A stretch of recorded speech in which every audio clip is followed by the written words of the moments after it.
الناس اللي لسه ما بتصليش ايه حيشتك؟ انا عايزك تشوف الفيديو ده، تصلي على النبي وتركز معايا وتعمل له مشاركة عشان غيرك يستفيد. تارك الصلاة كافر، تارك الصلاة لا ينظر الله إليه، تارك الصلاة لا يؤكل ولا يشرب معه.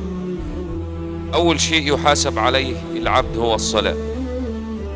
اللي مش بيصلي ويحط راسه لله عمل كبيرة أكبر من اللي عملها إبليس. ربنا عز وجل أمر إبليس يسجد لأبانا آدم ورفض، لكن أنت رافض تحط راسك لله رب العالمين. إيه مستني إيه؟ أول شيء يحاسب عليه العبد هو الصلاة.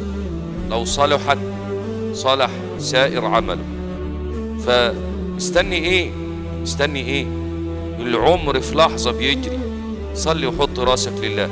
قال النبي: من أتى إلى الصلاة تأتي ذنوبه على عاتقيه، على كتافه على رأسه، كلما أطال السجود تساقطت عنه الذنوب. الله.